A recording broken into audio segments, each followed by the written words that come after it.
अस्सलाम वालेकुम। नमस्ते सर, शुक्रिया। उम्मीद करता हूँ फिट होंगे, बेहतरीन होंगे, अपनी लाइफ अच्छे से एंजॉय करोगे हम तीनों की तरह। देवों के देव महादेव एपिसोड है जी 300 और सेकंड पार्ट है। लाइक शेयर सब्सक्राइब करते हैं, स्ट्रेट चलते हैं वीडियो की तरफ। इनकराम राणा मोहम्मद अली, मोहम्मद समीर खोखर, अली सकलानी बाल सो गए। Let's start. मुझे तुमसे यही अपेक्षा थी पुत्री। माँ, पिताजी, मैंने महाराज आयु को आश्वस्त किया है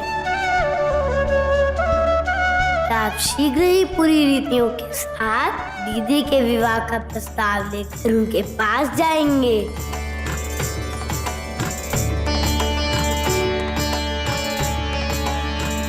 अवश्य पुत्र, क्योंकि तुम्हारी जो इच्छा है वही इच्छा हमारी भी है।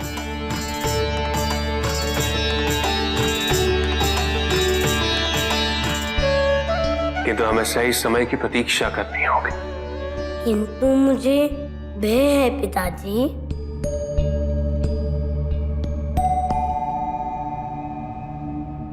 हाय, हाँ,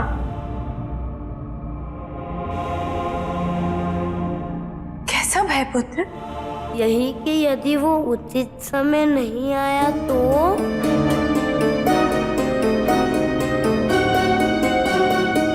अर्थात यदि नहुष बड़ा ही ना हुआ तो। गणेश रुको।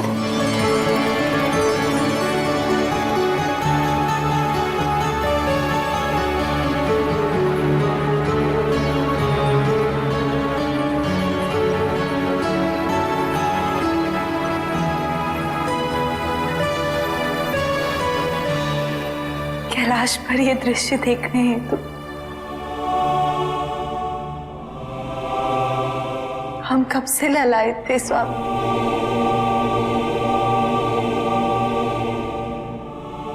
एक और जीवन के सारे सुख है और एक और ये सुख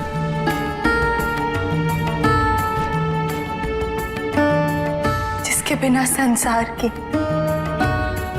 जीवन की सुंदरता का कोई मूल्य नहीं।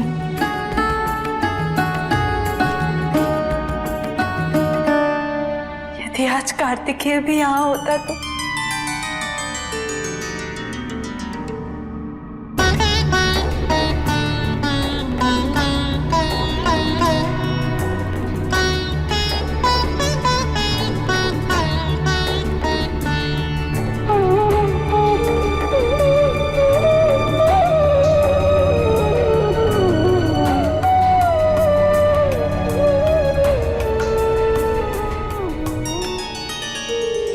मैं तुम्हारी इच्छा अवश्य पूरी करूंगा।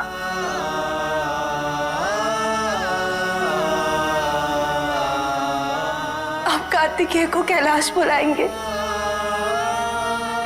हाँ पार्वती, कब स्वामी? अभी। मैं शीघ्र ही अपने पुत्र को स्वयं लेने जाऊंगा।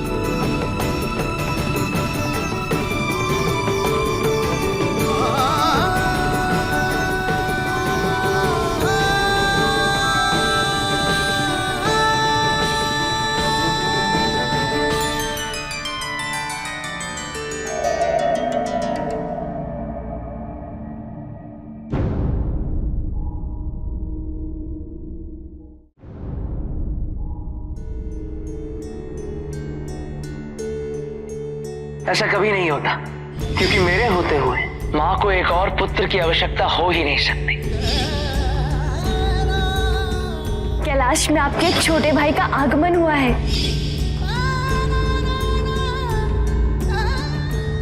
कार्तिकेय,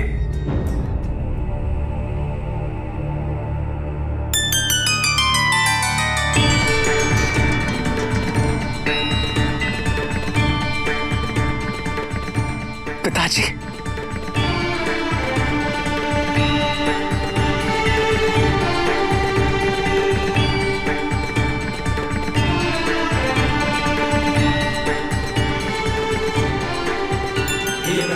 कल्याण हो।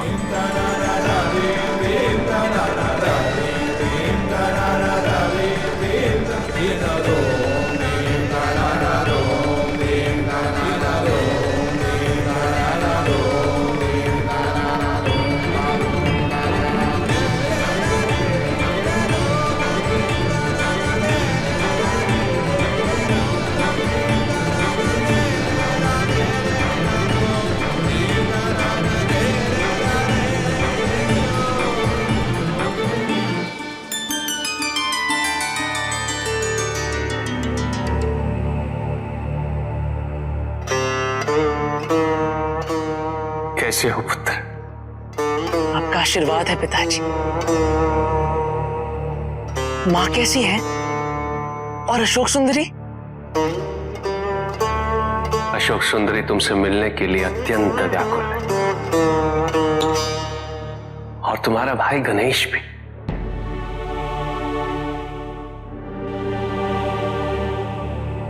किंतु तुम्हें देखने के लिए सबसे अधीर तुम्हारी माता है।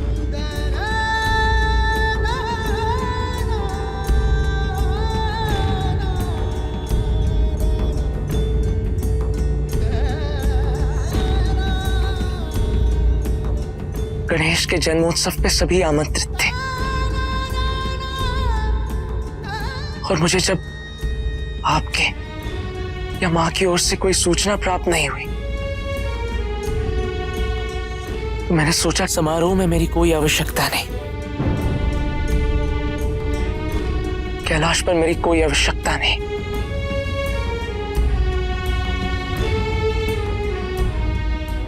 ये सत्य नहीं है पुत्र। तुम्हारी माता के जीवन में तुम्हारी अनुपस्थिति के कारण जो अधूरापन उत्पन्न हुआ था, वो आज भी एक पुत्र और एक पुत्री के जन्म के पश्चात भी पूर्ण नहीं हो सका है। इसलिए तुम्हारी माता कैलाश पर अशोक सुंदरी और गणेश को खेलता हुआ देख आज भी केवल तुम्हारा ही स्मरण कर रही थी। पार्वती सदैव यही चाहती थी कि तुम कैलाश लौट आओ। गणेश के जन्मोत्सव पर तुम्हें और अशोक सुंदरी को आमंत्रित न करने का एक विशेष कारण था। तुम दोनों अपने लक्ष्य और अपने उद्देश्य की पूर्ति हेतु समर्पित थे। पुत्र, यदि तुम्हें कैलाश बुलाया जाता तो तुम्हारे उद्देश्य, तुम्हारे लक्ष्य को क्षति पहुंचती, और ये उचित नहीं होता।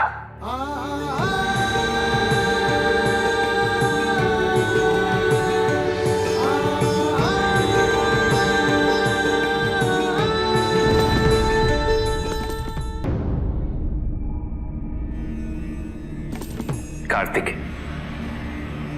जिस प्रकार प्रत्येक व्यक्ति के लिए उसके दो नेत्रों, दो हाथों का महत्व एक समान होता है, उसी प्रकार माता पिता के लिए प्रत्येक संतान का महत्व एक समान है। तुम श्रेष्ठ पुत्र हो कार्तिकेय। परिवार में, मेरे तथा पार्वती के हृदय में तुम्हारा स्थान कोई नहीं ले सकता।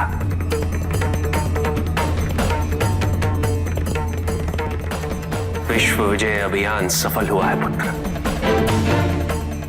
तुम्हारे नेतृत्व में दक्षिण की सेना ने असुरों को पराजित कर पुनः शांति स्थापित कर ली। कैलाश लौटने का समय आ चुका है पुत्र। अवश्य पिताजी, किंतु यदि आपकी अनुमति हो तो मैं कुछ समय के पश्चात प्रस्थान करना चाहूंगा। मैं सभी से औपचारिक रूप से विदा लेना चाहता हूं, सबका धन्यवाद करना चाहता हूं। अवश्य, हम कैलाश पे तुम्हारी प्रतीक्षा करेंगे।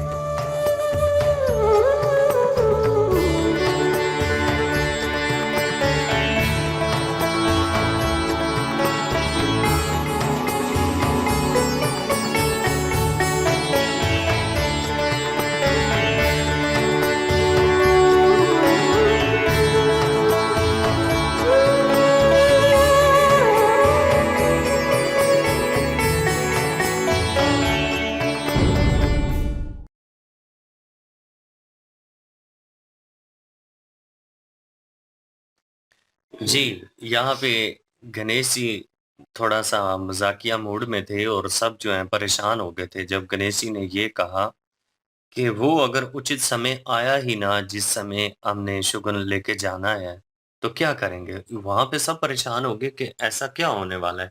फिर गणेश जी ने बात को मज़ाक में टाल दिया और कहा कि हो सकता है नाहुष जो है वो बड़े ही ना हो। यहाँ पे उनकी दीदी जो है अशोक सुंदरी वो उनके पीछे भागी, उनको पता चल गया कि मज़ाक कर रही हैं, तो तंग कर रहे थे वो अपनी दीदी को। और दूसरी तरफ माता पार्वती जी की अगर बात करें तो कैलाश पर्वत पर बहुत लॉन्ग टाइम के बाद जो रौनक है वो आई है। क्योंकि माता पार्वती जो हैं वो हमेशा अधूरी ही उन्होंने अपने आप को फ़ील किया है कि एक संतान अगर आती थी तो दूसरी संतान की जुदाई उनको सहन करनी पड़ती थी। तीनों बच्चे जो हैं वो एक टाइम पे उनके पास नहीं थे जिस चीज़ को लेकर उनको पीड़ा थी। वो कह रही थी कि सुख तो है, ये नहीं है कि सुख नहीं है, लेकिन कार्तिकेय जो हैं उनकी काफ़ी ज़्यादा याद जो है उनको आ रही थी। तो यहाँ पे फिर शिव जी ने उनके अश्रु पोंछ कर कहा कि हम अभी उनको ले आते हैं और आपकी इस कमी को भी पूरा कर देते हैं, आपकी इस पीड़ा को भी दूर कर देते हैं। वहाँ पे कार्तिकेय जो हैं, उनके ज़हन में बहुत सारी गलतफ़हमियाँ जो हैं वो जन्म ले चुकी थीं।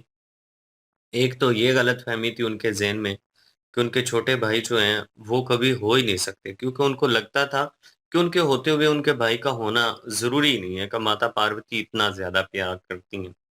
लेकिन उनका उद्देश्य अलग था, इनका उद्देश्य अलग था, इसलिए इनका होना ज़रूरी था। यहाँ पे कार्तिकेय कुमार जब उनको पता चला कि छोटे भाई अब अ, हो चुके हैं, तो फिर उन्होंने कहा कि अब कैलाश पर्वत पे मेरी कोई ज़रूरत नहीं। यहाँ पे शिव जी ने उनकी इस गलतफ़हमी को दूर कर दिया। उन्होंने कहा कि माता पार्वती जी जो हैं, अशोक सुंदरी और गणेश जी के होते हुए भी आपकी जो जुदाई उनके साथ पड़ी थी, आज भी वो उसी पीड़ा में हैं। आपको उसी तरह से वो याद करती हैं। आपकी कमी को वहाँ पे महसूस किया जाता है कैलाश पर्वत पर। और जो उन्होंने कहा कि मुझे नहीं बुलाया गया और सबको बुलाया गया, जब गणेश जी के हवाले से उत्सव मनाया जा रहा था। तो यहाँ पे शिव जी ने उनको बताया, उन्होंने कहा कि देखिए आप एक बहुत बड़े मकसद के लिए निकले हुए थे। दोनों बहन-भाई, अशोक सुंदरी भी और आप भी। अगर हम आपको बुलाते तो आपका जो उद्देश्य था, जो टारगेट आपको दिया गया था, उसको पूरा नहीं आप कर पाते। तो उसमें बाधा फिर जो है वो आ जाती। इन चीज़ों को उन्होंने फिर जितनी भी चीज़ें थी, उन सब गलतफ़हमियों को दूर कर दिया है। कार्तिकेय कुमार जो हैं, वो जाने के लिए राज़ी हो चुके हैं, लेकिन उन्होंने कहा है कि मुझे थोड़ा टाइम चाहिए। मैं सबका शुक्रिया अदा करना चाहता हूँ और सबको सूचित करना चाहता हूँ, बताना चाहता हूँ, इसलिए आप जाइए और हम आ जाएँगे। अब शिव जी ने उनको जाते हुए ये कह दिया कि चलें ठीक है, हम वहाँ पे आपका इंतज़ार करेंगे और आप जल्दी आएँ। बिल्कुल जी, और कार्तिकेय जी को जो है वो जो ग़लतफ़हमियाँ थी वो दूर कर दी हैं महादेव जी ने, और उनको बता दिया है कि माता के और मेरे हृदय में जो है वो आपकी जो संतान है, आपका जो संतान है वो कोई भी नहीं ले सकता। आपकी जगह कोई भी नहीं पूर्ण कर पाएगा, और ना ही जो है वो माता पार्वती जो है वो जैसे अधूरी हुई थी आपके जाने के बाद, वैसे ही अधूरापन जो है वो अभी भी महसूस करती हैं। हालाँकि दोनों जो हैं अब वहाँ पे कैलाश में हैं। तो इसलिए मैं आपको लेने आया हूँ। आपके उद्देश्य से ना भटकें, इसलिए आपको बुलाया नहीं गया। तो जो गलतफ़हमियाँ थी बनी हुई अंदर, वो थोड़ी कम हो चुकी हैं अब कार्तिकेय को, लेकिन ये है कि उन्होंने कहा कि मैं थोड़े ठहर के आऊँगा क्योंकि मैं सबसे विदाई लेनी है, और वो सबसे इजाज़त भी लेनी है, शुक्रिया भी अदा करना है। तो वो सारा जो है वो बता रहे थे, और शुरू में गणेश जी जो हैं वो भी मज़ाक कर रहे थे। एक दफ़ा जो है घबरा गए सब कि ऐसा क्या हो गया है? क्यों नहीं वो शुभ घड़ी आनी? तो फिर उन्होंने मज़ाक कर दिया कि अगर उनको बे है कि अगर वो उनकी आयु ही ना बढ़ी, वो ये ऐसे ही रहे, तो फिर तो बस फिर उधर जो है वो पीछे पड़ गई वो अशोक सुंदरी उनके।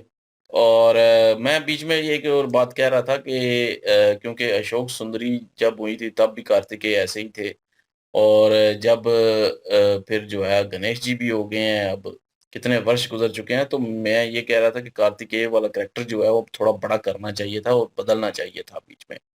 और ये जो है वो होना चाहिए था। थोड़ा पता चलता कि थोड़ा टाइम टू बड़े हो टाइम गए चेंज हैं। हो तो अच्छा लगता है। बिल्कुल, वो थोड़ा चेंज होना चाहिए था, लेकिन वही कैरेक्टर इन्होंने डाला, और मुझे ये लगा कि शायद आप बदल देंगे, लेकिन नहीं उन्होंने बदला।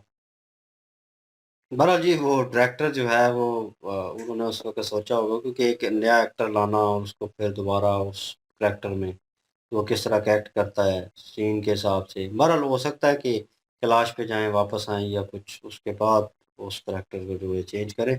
उस हिसाब से था। बहरहाल कार्तिकेय जो हैं वो जिस तरह की सोच उन्होंने रखी हुई थी, फाइनली वो थोड़ा चेंज हुआ, क्योंकि दूर रहना उनसे और वो अपना कर्तव्य भी निभा रहे थे।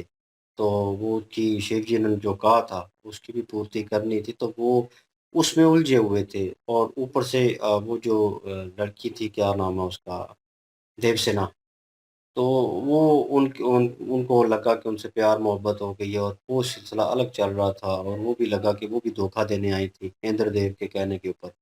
तो वो सारी सिचुएशन इनके साथ मतलब एक दोबारा उनकी स्टोरी वैसे चली नहीं है चली उससे रही है, आगे। तो अभी मेरा ख्याल है नेगेटिव उन्हीं के साथ चलने वाली है। मे बी, क्योंकि वो सोच जो पीछे ख्याल आया, लेकिन वो शिव जी को लेकर और अपनी माता जी को लेकर था। वो सवाल जवाब जो हो रहे थे उनके दरमियान कि मेरी बुक्कत नहीं रही, मेरी वैल्यू नहीं रही, अब मैं नहीं जाऊँगा।